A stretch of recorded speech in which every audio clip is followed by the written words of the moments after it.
guys, what's going on? Welcome to today's video. So today is Monday, July 22nd, and I meant to get this video up a couple days before, but just got busy this past weekend with working to meet both Saturday and Sunday.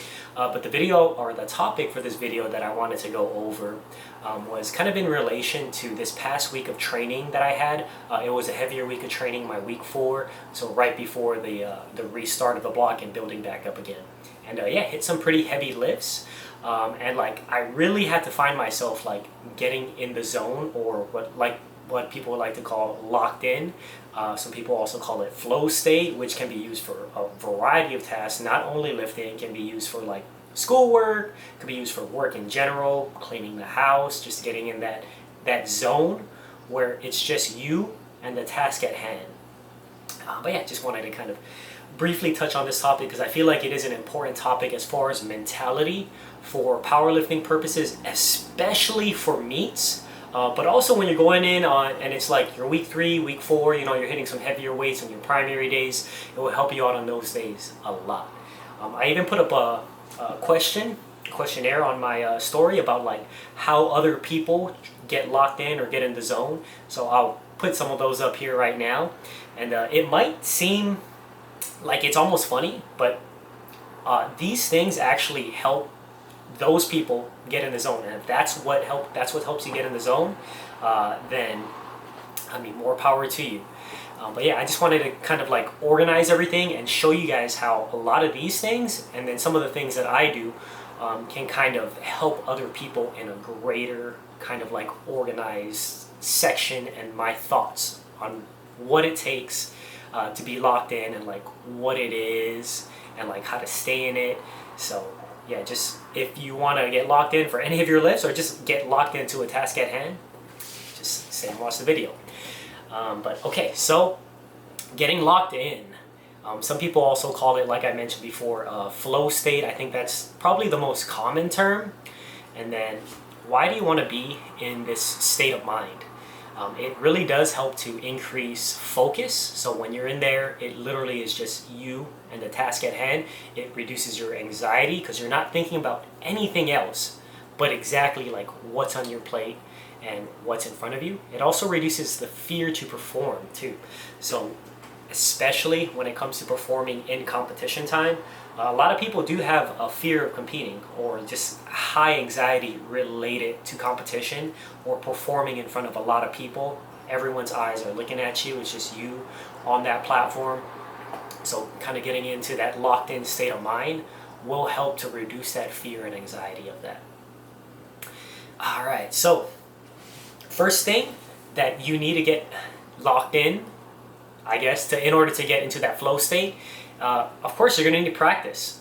So that comes from your training day to day. Each and every day, you should be kind of using strategies that'll kind of help you get focused. And over time, like learning what helps you get focused, also learning what takes you out of focus too. So you can kind of remove those things around the time of your training or during training, just so that you don't create that negative cycle of that coming in and then affecting your training, you throwing off, not getting focused, and that type of stuff. And some ways that I've learned, and also like from other people too, telling me about how to get into this routine, I've kind of organized it into a few different categories. Music, so music is a big one.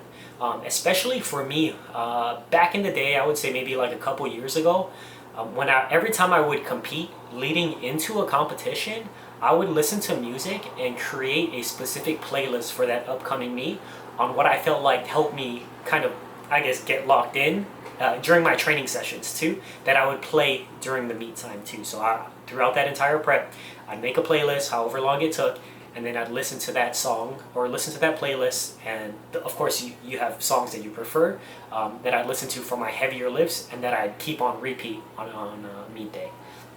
So that's one big strategy. Over time, I have moved a little bit away from that, just because I have found myself being able to kind of be focused and locked in without having the music present too. And it's just one more thing for me to kind of worry about on meet day. And I found out that it really isn't worth kind of me worrying about that, setting a playlist, listening to the music, making sure it's set, making sure to take off my headphones on time before I get on the platform, that it just wasn't for me, and it was providing more distractions for me personally too, which I feel like I'm in the minority. Almost everybody at a meet time will be listening to music or have headphones on, so nothing wrong with that too, but that is just one strategy. Another thing that has helped me personally is visualization too.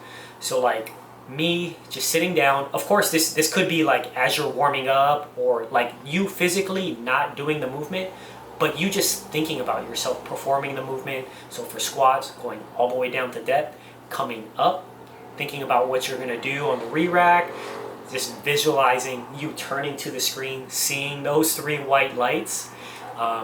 It's almost like mental reps. So you're getting that practice without actually fatiguing your body, and mental reps do count too. Even this goes as far as like going back to look at your training every night. There are some nights where like I hit a really good lift during the day, and then I will kind of, when I'm winding down for the night, go back, watch the footage, and then just kind of rewatch it here and there, just to kind of get those mental reps in. It's not just because you're just admiring yourself or obsessed with yourself. You are getting mental reps in, and it will help you out. Also, like I mentioned, what goes in with the mental reps is going to be visualization as well. So you going out there, like on meet day too, I highly suggest, if you do have the time, show up a little bit early, of course, get everything out of the way that you need to. But if you can, step out on that platform, look to see what everything is going to be like. I highly recommend this too. So really just stepping out on the platform, seeing what the platform looks like, what the setup looks like, how the bar is, the racks, imagining where the referees are going to be sitting. Imagine yourself out on that platform executing the lifts, looking at where the lights are shining, because that's what you're going to be expecting. You don't want to be caught off guard your first time walking out onto the platform for your first squat, and then have that fear and anxiety come in. You just want to be focused from that point on and be expecting what everything is going to be, because you've already gone out there and looked at it. You could also imagine everybody's eyes on you too. When you first go out there, all the seats are going to be empty, but imagine each of those seats filled, and then where you're going to be looking. Are you going to be looking kind of at the ground by their feet? Are you going to be looking overhead above everybody else's head? Kind of have all that stuff down and visualize, so that when you get out there for your first squat, it doesn't take you by surprise, especially when you get towards bigger stages. When there's lighting, it could be a very different feel than a local meet going out there. The same lighting, and bigger meets like nationals, it's gonna be dimmed, and then the lights are gonna be shining down on you too. So it's gonna be a different feel. So just really visualizing you in that specific situation is gonna help out so much. And then the next topic I wanted to talk about on kind of getting yourself into that locked-in state of mind is going to be self-talk too. So what I mean by self-talk is you almost like hyping yourself up. So it's going to be like, okay, I've done this squat 1,000 times. I always hit depth. I know I'm going to hit it. Once you start to get into that doubtful state of mind, like, have I done all the work, or have I been hitting depth this prep? And then that's when you're going to produce self-doubt in yourself. So that kind of goes along hand in hand with like the practice. You're going to have to practice like how you play. So your training, if you're not hitting depth in your training throughout your entire training block and peaking block headed into the meet, people, they say depth is going to be there on meet day. If you haven't been hitting depth in your training, most likely it won't be there on meet day, or it won't be the numbers that you would be expecting to hit. Be sure to keep that in mind. Have that self-talk, that self-praise. Know that you put in all the work, and then kind of be your own hype man. Hype yourself up. All right, so the next thing I wanted to talk about in kind of getting into that locked-in state of mind is going to be mindfulness. So being present in the moment too. When nerves are high, your adrenaline is pumping, you can feel your heart wanting to burst through your chest. Like really just taking a deep breath in and out. Trying to calm yourself down, be in the moment, know what you have to do, and then know that you are going to execute too. A lot of the times, if you're nervous, of course, you're going to be like looking all over the place, and like your anxiety is going to be going through the roof, and everything is going to compound on each other. So really taking a step back, be present and mindful for where you are in your specific situation. I find that really helps to calm down the nerves and the anxiety portion of being able to compete in competition or before you're going out there for a heavy lift as well. The smelling salts too. So smelling salts, it can get you really hyped up too, but it can also get you too hyped up for the actual lift, and you literally just forget everything because you lost your mindfulness, you lost your presence in the current situation. You go out there and you literally just dive bomb a squat, you lose all tension, or you come down, you don't pause your bench, you touch and go it, because you lost that mindfulness, you lost that presence too. So that is a huge part. Of course, you got to have some type of arousal level or arousal presence, but you can be too aroused too. So kind of balancing the arousal with the mindfulness and the presence will really help you to kind of stay locked in and stay focused. Another thing that I heard about from other people is kind of using items or associating with items to kind of get you into that locked in state of mind. So what I mean by that is, like, I've even noticed it myself too. Once I heard about it, I'm like, oh wow, I do utilize this strategy to kind of help myself get locked in.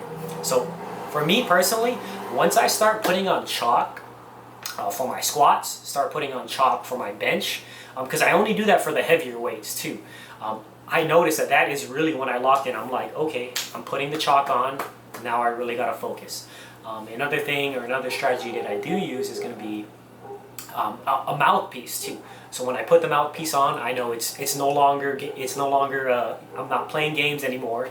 I'm going to be lifting some heavy ass weight. So really using some objects to kind of help you get into that zone, help you get locked in as well too. It can be used to your advantage. Something also I didn't even think about it at first as well too. But yeah, using items to associate with getting in the zone, perfectly feasible strategy. So another strategy is going to be using movement to kind of help you get locked into, whether it's like your pre-warm-up routine that you do for your activations, warm-up, stretches, that can go hand in hand with like if you think about it, an NBA person doing their warm-up routine, how they do layups, free throws, three-pointers, Steph Curry hitting the tunnel shot, that's all part of his movement warm-up routine that helps him get in the zone to get locked in to perform in the game. So, and the very last thing, but it's also probably the most important thing, is you have to enjoy what you're doing or enjoy what you're working towards. Of course, nobody likes going in the gym doing 6-7 sets of squats, but you have to learn to kind of enjoy at least parts of that to kind of help you, push you along, give you that motivation to keep going and that love for what you're doing. It'll give you also the extra energy, the extra boost that sorry guys, camera overheated. It's summer here, so temperature's slowly starting to turn up. But yeah, like I was saying, you do have to enjoy the process or enjoy something that's related to the outcome of what you're working towards. There's only so far and only so far you can last with, especially like a sport like powerlifting where you're beating your body up every single training session. Only so far you can get if you don't enjoy doing any part of it. Maybe you enjoy like that specific lift itself. Maybe you enjoy the environment. You could let your friend know, like, hey, I got a heavy lift today. You coming in the gym today, or what time are you coming in? Find something that's related to the lift that you enjoy doing or that you love doing. Even it could even be as simple as like, hey, you can even go like my 7 rep. The most I've done for 7 reps was this weight, and today I'm projected for this weight. So let's get it. Let's lock in. But yeah, that was it. Everything I wanted to talk about for today's video about getting locked in. So hopefully you guys can take away a thing or two to kind of help your guys selves out, whether it be in training or utilizing some of the things that I mentioned in competition as well. If you guys got any questions, you guys could leave them down in the comment section down below. And as always guys, stay safe, and I'll catch you guys in the next one.